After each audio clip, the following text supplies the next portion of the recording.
네, 여러분 안녕히 주무셨습니까? 좋은 아침입니다. 오늘도 우리 강의를 위해서 기도해 주시고 또 특별히 이틀 후에 있을 페루 선교를 위해서도 기도해 주신 양경인 집사님 진심으로 감사드립니다. 자, 오늘은 요한계시록 3장 9번째 시간이고요. 드디어 라오디게아 교회 시대를 우리가 어제 공부를 시작했습니다. 라오디게아 교회, 1844년부터 예수 재림 때까지인데요. 바로 우리가 살고 있는 이 시대를 말씀하고 있기에 더욱더 우리가 이 말씀에 집중을 해야 되겠죠. 라오디케아라고 하는 이름의 뜻은 라오스라고 하는 백성과 그 다음에 디케아라고 하는 심판이 어우러진 이름이라고 말씀드렸습니다. 하늘 성소에서 지성소로 이제 자리로 옮기신 예수님의 그 놀라운 조사, 심판, 성소 정결 시대가 바로 이 시대이죠. 자, 지리적 문화적 배경을 보면은 이 소아시아에서 가장 부유한 도시로서 남동쪽으로 계속 마지막 지점에 이르게 됩니다. 자, 그리고 어, 이 라오디게아 교회는 문들이 많다. 예, 사방팔방으로 뚫려 있습니다. 내가 문 밖에서 두드리노니라고 하는 이 기별과 또 상당히 연관을 가지고 있죠. 그리고 이 무르기아라고 하는 곳 지역에 리쿠스 계곡, 이 굉장히 큰 크릭이 있는데요. 거기에 어, 흐르는 강물에 의해서 토지가 비옥했고 발달된 도로로 통해서 주변의 산지들로부터는 산물들이 아주 풍성했다. 그래서 상업, 경제, 농산물, 기타 산업이 발전된 아주 부유한 도시였다. 돈이 많아서 금융업도 발전됐다 그랬어요. 자, 그리고 검은 양을 키우면서 옷감 만든 그 당시에 방직 공장이 그곳에 있었다 볼 수가 있겠습니다. 그리고 휴양도시고요. 음, 이곳에 그 히에라볼리라고 하는 약 10km 정도 가면은 이제 히에라볼리가 있는데 거기에서 온천수가 이 라오디게아까지 흘러내리게 되죠. 그래서 이 온천 지역이어서 휴양도시고 이렇게 석회가 하얗게 됨으로써 아주 아름다운 경관을 자랑해서 관광객들이 많았다. 그렇게 볼 수가 있겠습니다. 그리고 이러한 대형 그 운동장도 있었고요. 지금까지 존재하고 있습니다. 어, 또 목욕탕과 주랑까지 체육관들이 발굴되고 있습니다. 스포츠에 많은 관심을 가지고 있었던 그러한 지역이었다. 이렇게 보게 되고요. 그리고 이 지역에는 그 의과대학이 있었다 그랬죠. 그래서 귀나 눈에 바르는 그러한 고약이 제조되는 유명한 지역이었다. 이렇게 보게 되겠고요. 그러나 지금은 이 폐허로 이렇게 유적지만 남아있는 초라한 지역이 돼버렸습니다. 자, 역사적 배경을 공부했습니다. 알렉산더 대왕이 죽고 난 다음에 사분열된 그리스, 그 중에 이제 셀리쿠스 왕조의 손자였던 시리오 안티오쿠스 2세가 자기의 아내 이름을 따서 이 지역 이름을 라오디케라고 이름을 줬고요. 어, 셀리쿠스 1세의 손자가 이 지역 도시를 형성했던 것으로 여겨집니다. 중요한 것은 서기 60년에 대지진이 있었지만은 아, 로마 정부로부터 도와준다는 걸 거절할 만큼 자부심이 넘친 교회, 부가 넘친 교회라고 말씀드렸습니다. 자, 교회 역사는 물론 바울이 3년간 에베소에서 복음을 전했을 때 복음을 듣고 간 성도들이 그곳에 교회를 에, 그 만들었다. 이렇게 보면 되겠습니다. 어, 바울이 라오디게아 교인들에게 보내는 편지들이 아주 다양하게 나타나고 있죠. 골로새서의 라오디게아의 교회에게 문안한다라고 이야기하면서 교회 역사를 볼 수가 있겠습니다. 특별히 이 라오디게아 교회는 364년, 라오디게아 교회라기보다는 364년 이 라오디게아 지역에서 로만 캐토릭의 그 총회가 있었는데요. 정말 아주 참담한 일이 이때에 벌어졌습니다. 성경 정경 목록을 작성하다가 책망만 있다고 해서 계시록을 자기들 마음대로 제해 버렸던 그런 역사가 있었고요. 364년에 라오디게아 총회에서 안식일을 일요일로 변경시키는 정말 엄청난 허초근이 없는 일이 벌어졌던 지역이죠. 자, 그래서 안식일 문제가 굉장히 크게 대두되고 여기에 첨예한 선과 악의 싸움이 있었던 모습을 살펴보게 됩니다. 자, 어, 이 라오디게아 교회에 보내는 발신자의 우리 예수님의 모습을 이렇게 세 가지로 말씀드릴 수가 있겠습니다. 첫째는 아멘이신 분이죠. 예수님은 진실한 분이십니다. 아멘을 의인화했던 이 규절은 오직 성경에 여기밖에 없습니다. 예수님은 아멘 자체가 되시는 분이죠. 자, 그리고 예수님은 중성되고 참된 증인이시라고 말씀드렸습니다. 그분만이 정말 완벽한 증인이시죠. 그분이 우리와 함께 살으셨고 우리를 목격하신 분이죠. 자, 그리고 오늘은 바로 여기서부터 공부하게 됩니다. 창조의 근본 되신 분. 우리 예수님은 하나님이십니다. 창조주십니다. 피조된 존재가 아닙니다. 그분은 아, 스스로 존재하시는 여호와이십니다. 예, 성부와 성자와 성령이 일체이듯이 우리 여호와 하나님, 성부에게도 지칭이 될 수 있고 예수님에게도 지칭이 될 수가 있습니다. 요한복음 8장에 보면 예수님이 내가 아브라함이 나기 전부터 내가 있었느니라 하지 아니하고 Abraham before was I am 그렇게 얘기했습니다. I am who I am. 출애굽기 3장 14절에 말씀하신 것처럼 모세가 물었습니다. 당신 누구십니까? 내가 바로에게 가서 당신을 누구라고 소개합니까? 나는 스스로 있는 자다. I am who I am. 바로 그분이 예수님이십니다. 자, 예수님이 창조의 근본 되신 분으로 자기를 소개하고 있습니다. 참으로 중요한 문제입니다. 왜 이 당시에 이 라오디기아 교회 시대에 유별나게 예수님께서는 창조주로서의 자신을 드러낼까요? 네, 바로 이 당시에 첨예한 안식일을 놓고 서로 싸움이 벌어졌던 시대입니다. 창조주를 거절하는 시대였던 것이라고 볼 수가 있겠죠. 자, 먼저 예수님의 창조주 되심을 먼저 우리는 성경적으로 증명해야 합니다. 요한복음 1장 1절로 3절 말씀 잘 아시죠? 태초에 말씀이 계시나. 이 말씀은 로고스입니다. 그렇죠? 에, 헬라 사람들이 이 로고스라고 하는 단어를 너무 익숙하게 잘 알고 있습니다. 만물을 이루는 커다란 신적 존재적 그런 단어가 로고스입니다. 예수님을 이 사도 요한은 어떻게 백성들에게 소개할까라고 생각하다가 로고스라고 하는 단어를 선택한 겁니다. 근데 이 로고스는 하나님과 함께 계셨으니 예수님은 하나님과 함께 계셨고 이 로고스인 예수님은 곧 하나님이라고 표현하고 있습니다. 그 하나님이신 예수님이 태초부터 하나님과 함께 계셨어요. 선제성을 얘기합니다. 만물이 그로 말미암아 지은 바 되었으니 창조주라고 하는 사실을 분명히 밝히고 있습니다. 놀라운 일이죠. 자, 그 다음에 골로새서로 돌아가겠습니다. 골로새서 1장에 보면은 그 아들 안에서 우리가 구속고 죄사함을 얻었도다. 여기 그 아들이 누굽니까? 아들로 오신 예수 그리스도를 표현하고 있습니다. 근데 구속주뿐만 아니라 그는 보이지 아니하시는 하나님의 형상이요 모든 창조물보다 먼저 나신 자니 여기 여호와 증인들이 오해하고 있는 성경절이 나오죠. 모든 창조물보다 먼저 나셨다. 그러므로 예수님도 피조물 중에 으뜸이다 이렇게 표현하고 있는데요.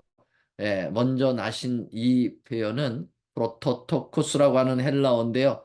그것은 어디에 의해서 태어났다라기보다는 가장 모든 우주의 으뜸이 되신다. 만물의 가장 위에 군림하시는 분으로서 표현한 것입니다.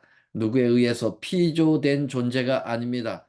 여러분 어떻게 창조주가 또 피조됩니까? 말이 안 되죠. 1장 16절 분명하게 밝힙니다. 만물이 그에게 창조되되 바로 아들 예수님에게 창조되었다고 얘기합니다. 하늘과 땅에서 보이는 것들과 보이지 않는 것들과 혹은 보좌들이나 주관자들이나 정사들이나 권세들이나 만물이 다 그로 말미암아 이 모든 보이는 것들이 다 예수님으로 말미암아 그분을 위하여 창조되었다고 말씀하고 있습니다.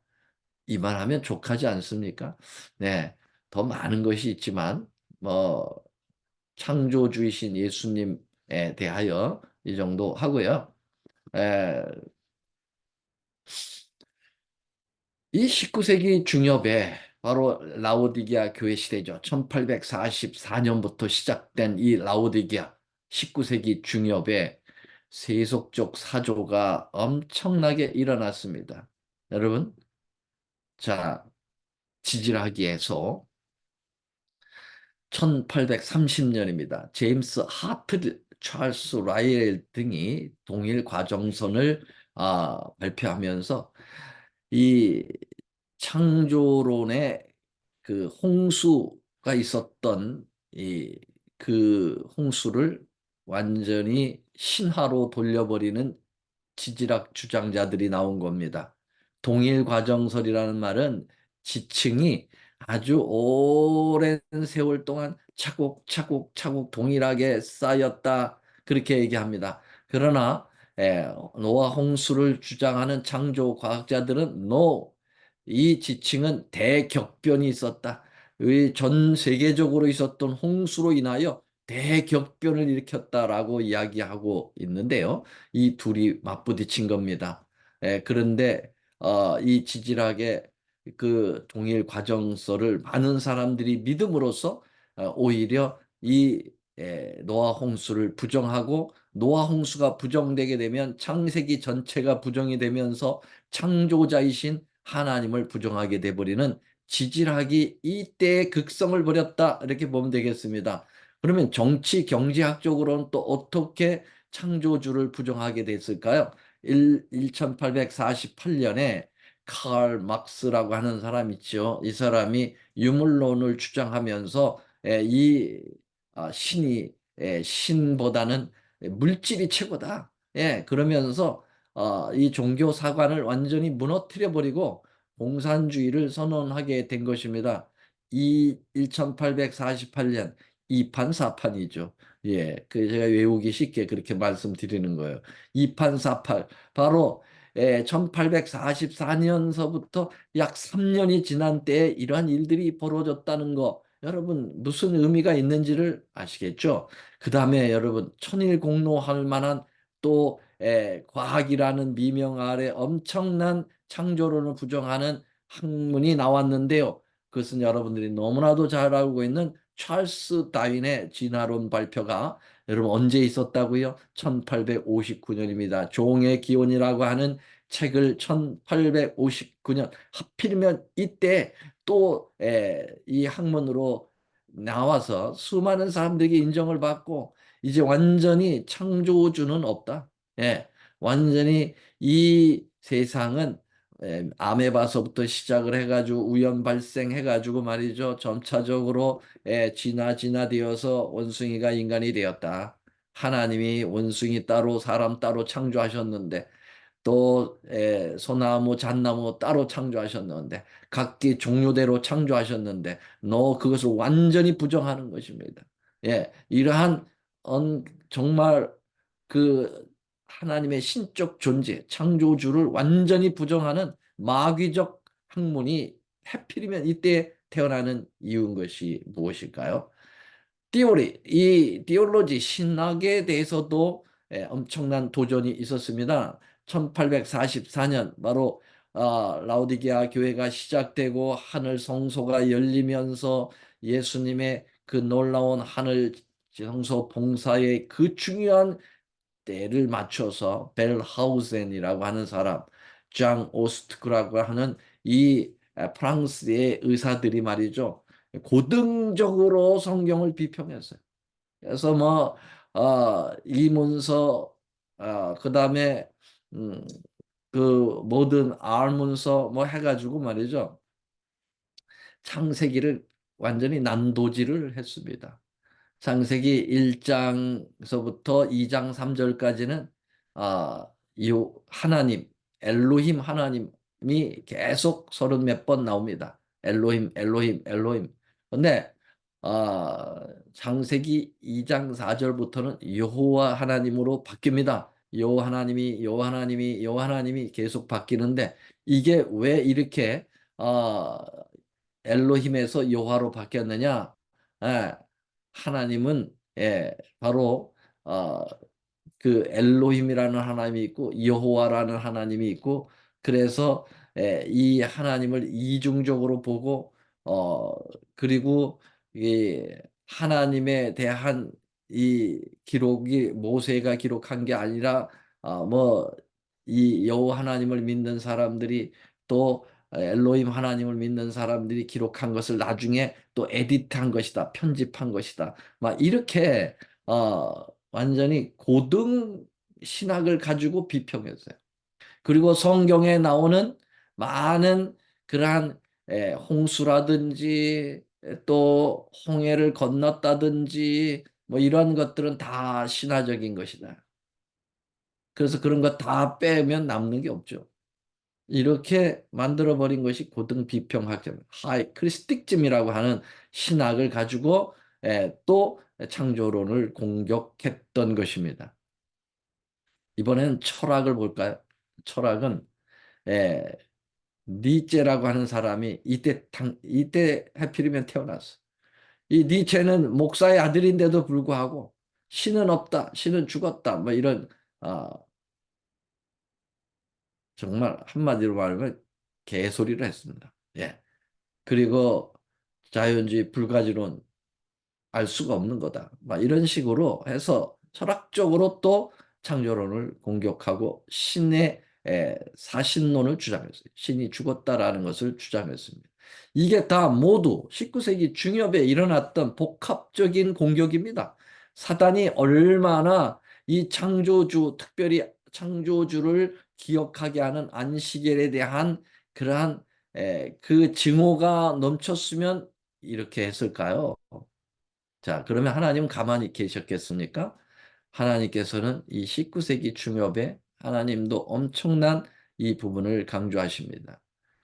자, 19세기 1831년에 우리가 공부한 것처럼 윌리엄 밀러 재림운동이 시작되면서 1844년에 절정을 이루게 한 거죠. 1833년에 11월 13일 낙성일이 있게 하심으로써 하나님의 예언이 성경이 분명하다고 하는 사실을 입증하고요. 1804년에는 대형 성서 공회를 발족시킴으로써 성경을 찍어서 온 세계에 보급시킵니다. 그의 영향을 받은 1816년 미국에서도 성서 공회를 발족시킵니다.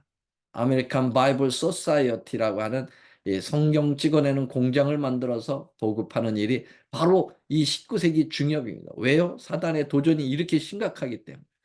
그리고 1848년 공산주의가 선언되던 바로 그때 무엇이 있었습니까? 안식일 총회가 있었습니다. 선악의 대쟁투가 이렇게 극명하게 이 시대에 서로 맞부딪혔다고 하는 사실이죠. 1860년에는 제7회 안식 예수 재림교회 명칭이 채택됐습니다.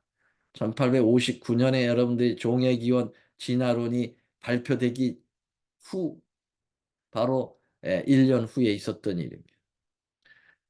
진화론을 허구성에 대하여 하나님께서도 과학자를 일으켰습니다. 1865년에 맨델이라고 하는 사람이 법칙을 발견했어요. 종에서 종으로 변이 될 수가 없다. 초파리를 가지고 실험해서 그것을 과학적으로 증명한 것입니다. 하나님께서 만드신 종류대로 각 종류대로 창조했다고 하는 사실을 입증시키고 진화론의 허구성을 공격한 것입니다. 1840년대에는 성서 고고학이 발전되었습니다. 그래서 고등 비평학의 이 공격을 맞선 것입니다.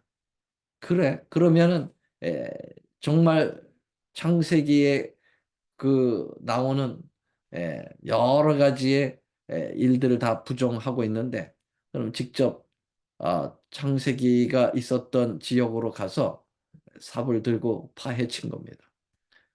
그래서 여러 그 성경 창세기를 입증할 수 있는 자료들을 다 찾아냈습니다.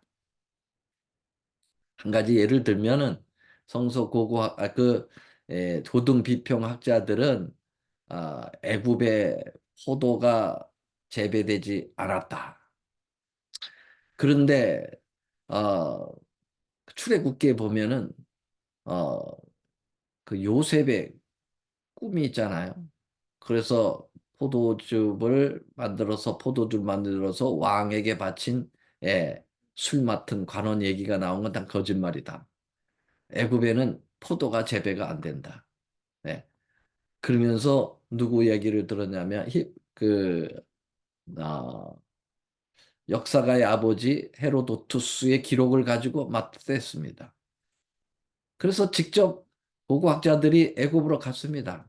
무덤들을 파헤쳤습니다. 근데 놀랍게도 바로 요셉 시대에 4천년 전에 프레스코라고 하는 벽화를 발견했는데 거기에 완전히 포도를 재배하고 따서 숲, 그 줍틀에 놓고 밟아 즙을 짜내는 그러한 일정의 그러한 그 모든 농사와 함께 포도주 제조하는 모습이 벽화로 그대로 남아 있었어요. 자, 이런 것들을 통해서 하나님의 창조성에 대하여 입증을 하게 되었고 안식일을 회복시키는 그 놀라운 일들이 이 때에 벌어졌기 때문에 예수님은 자신을 바로 이 라오디게아 에, 시대에 편지를 보내시는 당신의 모습을 창조의 근본이시니가 가라사대라고 말씀을 한 것이죠. 자, 라오디게아에 칭찬이 있었을까요? 칭찬이 없습니다. 예, 책망만 있을 뿐입니다. 라오디게아 교회는 유감스럽게도 이런 반구에 칭찬도 없는 유일한 교회라고 볼 수가 있겠습니다. 라오디게아 기별은 현대 진리를 믿는다고 공언하는 하나님의 백성들에게 적용된다. 바로 이 나무물이라고 하는 우리들이라고 분명하게 교회 증언은 지적하고 있습니다. 여러분과 저죠. 라오디게아 교회가 먼 다른 나라 사람들이 아니에요. 다른 교인들이 아닙니다. 바로 여러분과 제가 바로 여기에 소속됐다고 하면 이 얼마나 부끄럽고 답답한 노릇이겠습니까? 저기 요한계시록 3장 15, 16절에 내가 네 행위를 아노니 내가 차지도 아니하고 덥지도 아니하도다. 내가 차든지 덥든지 하기를 원하노라. 내가 이같이 미지근하여 덥지도 아니하고 차지도 아니하니 내 입에서 너를 뭐 하리라고요? 토하여 내치리라. 예. 좀 속된 말로 기억질 난다. 그렇게 얘기하죠. 욱하죠. 이게 우리 라오디게아 교회를 향한 예수님의 마음이에요. 기억질이 난다. 이 말이에요. 우리를 보고. 이게 얼마나 참 처참한 견책이십니까? 자, 이미 지리적인 배경의 말씀을 드렸듯이 히에라폴리스 온천장에서 약 10km 정도 계곡을 따라서 이 뜨거운 물이 내려오면서 라오디게아 도착했을 때는 차지도 않고 덥지도 않은 미적지간 그래서 목이 말라서 좀 물을 마셔볼까 하면은 그냥 토할 수밖에 없었던 예, 정말 저는요 이 미지근한 거 딱 질색입니다. 뭐 다 그렇겠죠. 그래서 음식을 먹을 때도 집사람이 잘 알 거예요. 뜨겁지 않으면 먹을 수가 없어요. 안 먹어요. 모든 걸 다 뜨겁게 하라요. 물론 건강에는 그렇게 좋은 건 아닌지 모르지만 에, 뜨겁지 않으면 음식의 맛을 못 느껴요. 예.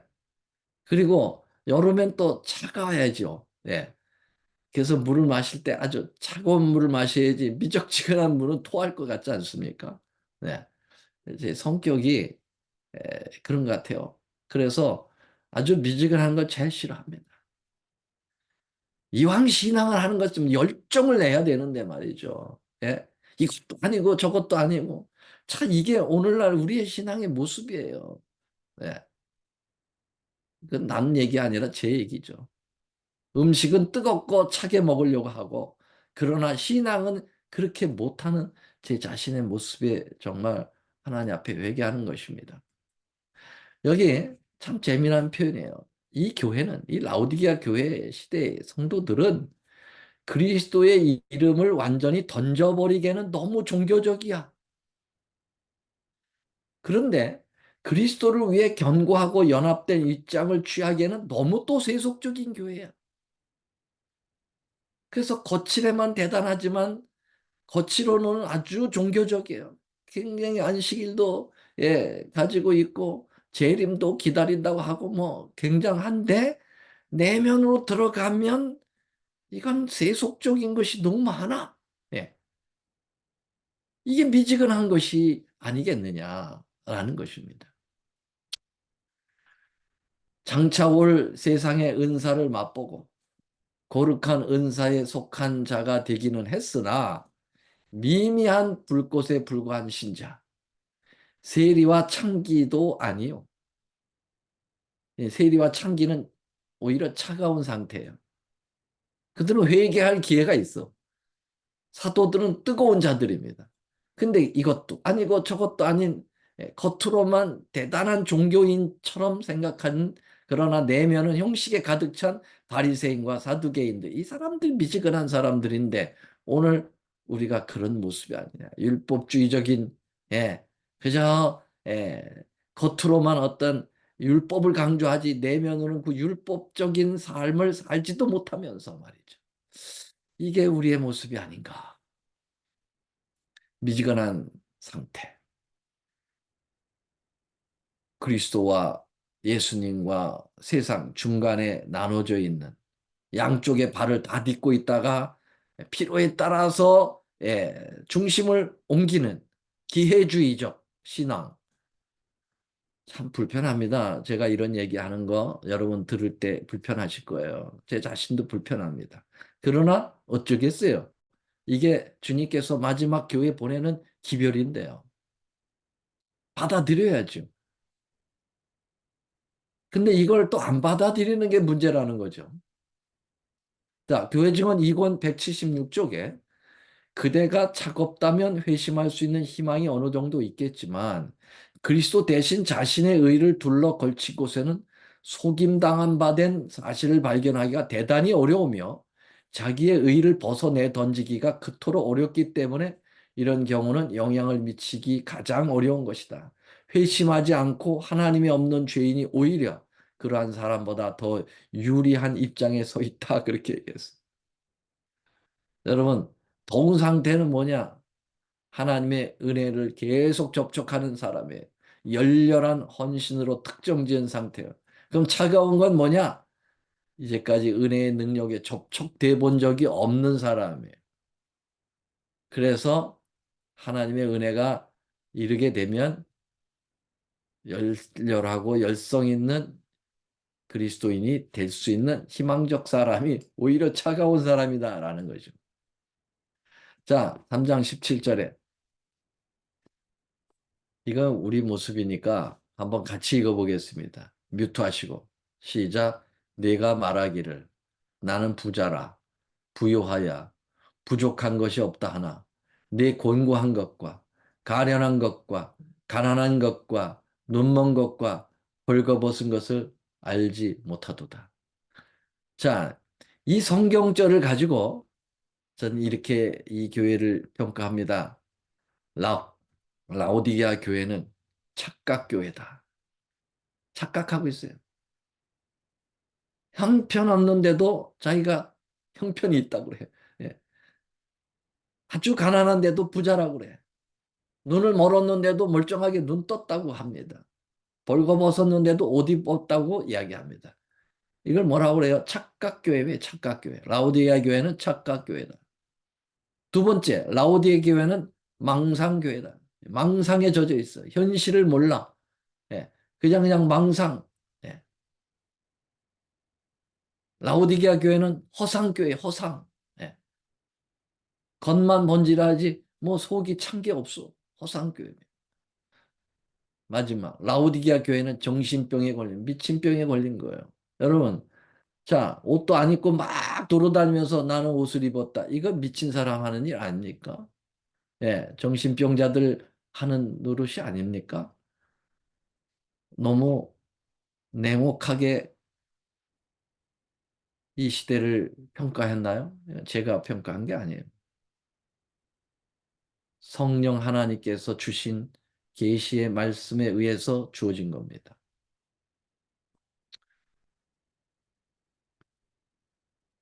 책망과 견책, 이제 그 치유가 필요합니다. 근데 우리 여러분 오늘 말씀 마치면서 라오디게아 교회는 어느 시대보다도 죄가 많았고 형편없지만 어느 시대보다도 라오디게아 교회 보내는 기별은 강렬한 하나님의 치유를 제공하고 있어요. 방법을, 치료받는 방법을 제시하고 있고 정말 강력하게 이 라오디게아 교회를 사랑하시는 예수님의 열정이 보여지는 기별이 바로 라오디게아 교회를 보내는 기별. 그러니까 우리의 희망이 있어요. 절망하지만은 그 절망을 끝까지 가져가면 안 되고 희망으로 바꿀 수 있는 그러한 계기를 이 라오디게아 교회에 우리 예수님께서 주신다는 거예요. 내일부터는 바로 그 치유받는 방법을 정확하게 우리 주님께서 제시하셨어요. 오늘까지 기분 굉장히 나빴는데 내일은 기분 좋아질 겁니다. 여러분. 죄가 많은 것에 은혜가 많아요. 그래서 라오디게아 교회를 주님께서 내가 사랑하여 책망한다 그랬어요. 사랑하기 때문에 이렇다. 내가 사랑하기 때문에 이렇게 불편한 말을 한다는 거예요. 그냥 내버려 두면 죽으니까. 예. 뭐 여러분들에게만 얘기하는 게 아니라 제 자신한테 얘기하니까 저 욕하지 마시고요. 예. 자, 그러면 오늘 여기까지 마치고 내일 다시 뵙도록 하겠습니다. 잠깐 기도하겠습니다. 하늘에 계시는 사랑의 우리 아버지 하나님, 참으로 안타깝고 답답합니다. 제 자신을 바라볼 때도 어쩌면 이 라오디게아 보내는 기별과 너무 부합한 삶을 살고 있는지 용서하여 주시고 회개케 하여 주시옵소서. 이제 좀 깨어 돌아가게 하여 주시옵소서. 차든지 덥든지 하게 해 주시옵소서. 이미 우리는 찬 것은 지나갔습니다. 더워야 되겠어요. 뜨거운 열정 있는 이 마지막 시대의 성도가 되도록 도와주시옵소서. 언제까지 이렇게 살다가 멸망을 당할까 두렵습니다. 그러나 열정을 기대하시는 그 우리 주님이 열정적으로 우리를 사랑하시기에 우리 희망이 있습니다. 우리는 그 희망을 곧 배울 텐데 그 놀라우신 뜨거운 사랑으로 접근해 오시는 예수님을 오늘도 만나서 승리하는 오늘 하루가 되도록 인도하시옵기를 우리 구주 예수님의 이름으로 간절히 간절히 기도 올리옵나이다. 아멘.